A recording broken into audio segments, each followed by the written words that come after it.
And here we do the unboxing of the Lava Iris Icon. It comes in this particular box. This box is actually inside this one, which we have removed as of now, and it highlights the key features including 1.3 GHz quad-core CPU, 5-inch high-definition display, IPS full lamination display and other things.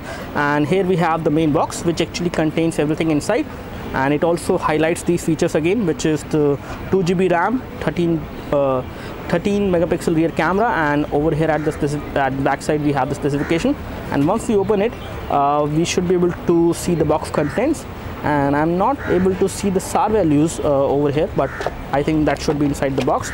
We also get a screen guard which comes within the package for the front, and once we remove this thing, then we will be able to see what all we have inside apart from all these things. So we have a cable, the data cable, for which can be used for data syncing and charging, and then we have these headphones, which are in-ear headphones, which come within the package of this phone, and the sound quality should be good. And I have used headphones like these. Again, they have metallic mesh over there, which looks good. The overall build quality is decent, I would say, not bad, and the sound quality should also be good, and we will test that later. We have a mic module over there with a button to take the call, and apart from that we also have the SIM ejection tool, so that you can actually remove the SIM tray out of the phone. We have a user manual which also comes within the package, and then we have a charger over there, and I think this one should be a 1 ampere charger, and let me just confirm that. So this is a 1 ampere charger which you get within the package, and let me just use the SIM injection tool to show you the tray and the connectivity of the phone. And first of all, we have to make it come out, yeah, over there. So there are 2 SIM trays on this phone. One is on this side, which actually holds up 2 SIM cards. They can be micro SIM, and the other tray which we have on the phone should be taking a micro SD card. So both of these trays are metallic trays, so you can insert a micro SD card over here in this tray and expand the storage. And these are all the package contents of the Lava Iris Icon, and how you can actually use the connectivity as far as SIM card tray slot and the micro SD card slot is concerned. Hey guys, this is Abhishek from GadgetJuice.com, and today we are here at the Lava event, and we have a new phone with us which has been launched today. This is called Lava Iris Icon. This phone has been launched for a price of approximately 11,990, which is the MRP. However, you can actually buy it for a lesser price. This phone is going to be available on Snapdeal exclusively for some time for the same price which I have told you, and you can buy this phone online, and later on it will be available on selected retail channels as per Lava. In terms of the overall look and feel, this phone definitely looks a far more different phone as compared to the Iris series phones which we have seen earlier. This is also the Iris series phone, but the overall look and feel of the phone is very much different, and it looks very premium. On the edges, they have actually used a material which is plastic, which does give you a look and feel of a metal thing. So it is not metal, but it does give the phone a very premium look, and it looks like metal. On the top, you have a 3.5 audio jack. You have a micro USB port for data syncing and charging. At the back, we have a 13 megapixel camera module, which is an autofocus camera, and it has a Sony sensor inside. We have dual LED flash as well on this device. At the back side on the camera, we have loudspeaker over there. The back side of this device is actually not glass. This is some sort of plastic which they have used, which is again decent quality of plastic which they have used. It does not get scratches easily, which is good. As far as the front is concerned, the front is high definition display, and it is glass, which has a display resolution of 720x1280. This is IPS LCD display, so the viewing angles are pretty good. You can see the display from extreme angles without any issues. The front also has a 5 megapixel fixed focus camera, and the rear is 13 megapixel autofocus camera. We do have touch capacitive button over there at the bottom of the phone within the body, and they do have a very light LED over there, but there is a backlit LED. Again, in sunlight you won't be able to see the LED, but in dark room it will actually help you to locate them. We have the kind of connectivity which includes the SIM card slot over there. There is a SIM tray which can actually take up 2 SIM card inside, and then we have the volume button and the power and sleep key. Both of these buttons are metallic buttons, so they give you good amount of feedback and they feel nice. On this side, we have another tray which can actually take up a micro SD memory card inside, so you can insert this micro SD memory card and expand the storage. In terms of the overall look and feel and the build quality, the phone is pretty good for the price at which they have offered.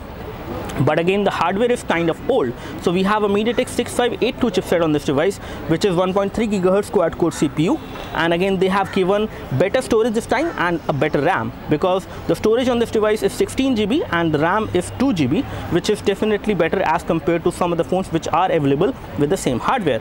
Talking about the UI is a custom UI which is running on top of Android, which is Star OS as per them, and again this UI will be responsive. Initially I would say it is kind of responsive. I do not see any kind of lag, but I will see how does this phone actually perform when you install some application, and I'm pretty sure that it will give you a lot of lag, and we will test that once we do the full review. But as of now we are not going to comment on it.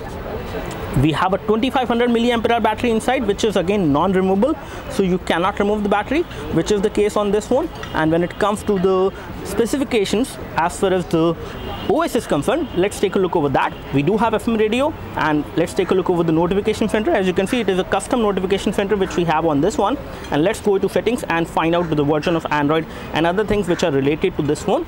So we have the version of Android which is KitKat, which is 4.4.2. This phone does not have Lollipop, but as per them they will be giving Lollipop upgrade on this one. We have a quad-core 1.3 GHz CPU, 2 GB of RAM and 16 GB of internal memory, and you do get support for system updates as well, and as per them they will be sending system updates on this device. Talking about the preferred install location, again this device has 16 GB of RAM and support for SD card as well, so you can insert an SD card and install applications on the SD card as well, which is possible. We have 16 GB of internal storage, out of which 12.63 GB is available to the user. So 12.63 GB is available to the user, which is pretty good, I would say. Let's take a look over the application scenario. Again we have 2 GB of RAM, which is again going to be better on this one as compared to some of the phones out there, and out of 2 GB approximately 1.3 GB of RAM is free. So with this much amount of RAM you can actually expect the UI to perform better, because this much amount of RAM can actually give you a smoother UI even when we have a custom UI which is running on top of Android. Taking a look over the phone dialer, as you can see this is how the phone dialer look like. You can easily dial the number, but you cannot make a cellular video call. Let's take a look over the messaging application, and here we will find out the keyboard experience. So we have a simple keyboard on this device which does not give you swipe to type functionality, so swipe to type is not supported. Whenever you type you get a vibration feedback and a pop-up as well of whatever key you have pressed. Again this is a 5-inch display device, so typing on this device is not at all an issue. You can easily type on this one, and in case you face any issues you can type in the landscape mode as well. Let me just come out and show you some more things related to the camera. So camera is something which they are highlighting on this one, and it seems to be doing a pretty good job. I have tested this device earlier as well before doing this, and in terms of the camera it does have an autofocus camera which is going to take pretty good photos in low light as well as in daylight. So let me just capture this photo, and I can capture one more photo for you so that you can get an idea what kind of photo clarity you can expect on this phone. So we have taken 2 photos and I can show you both of them one by one. So this is the photo of the cookies, and I can say the clarity which I can see in this photo is pretty good, and details are also very good. Taking a look over this one, as you can see I have captured the flower pot, and once you zoom in you will get to see more details, and color production is also pretty good again in this kind of light scenario, and you can expect good photos even in low light as well. And this is another photo which has been captured from this device. Everything is looking good. So camera wise this phone is a pretty good device. At least the rear camera is doing a pretty good job. Let's take a look over the front camera, and for that we need to test the front camera again. I have tested it previously, it was not that great, but let's take a look right now. And I'm going to take a selfie of mine. So I've just taken the selfie, and this is how it looks like. As you can see the front camera is also doing a pretty good job. It is a 5 megapixel camera.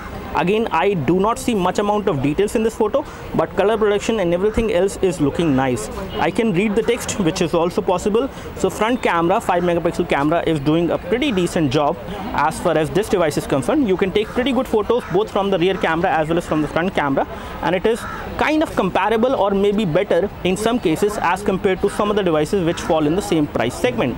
Let's take a look over the internal configuration and find out whether it supports sharing of internet. So you do have support for tethering as well. You can create a portable Wi-Fi hotspot as well on this one, and then you have support for Bluetooth tethering, and USB tethering is also supported. Taking a look over some more options, we do have support for location access as well. So you can actually send out your location, and you can actually use this device for GPS navigation as well without any issues. You can use it with Google Maps, and it has assisted GPS for the same. In all, this looks like a pretty good phone, I would say. Considering the hardware is kind of old, which could be a disadvantage for this one, but everything else, including the camera on the front as well as on the rear, and the storage, the RAM, everything is positive about this phone. So all these things are upgraded. You are getting a old hardware but getting a lot of better things like more RAM, more storage, better display, better cameras on the front as well as on the rear, and these are the key advantages for this phone in case you would like to consider this for a price of approximately 10 to 11,000 rupees, for which this is going to be available in the market. So that's all from us. Do let us know if you have any specific question for this device. We would love to help you. You can like this video if this video helped you by clicking the like button below. You can subscribe to our YouTube video channel for more videos like this by clicking the subscribe button below. Thanks for watching this video. This is Abhishek signing off. Thank you.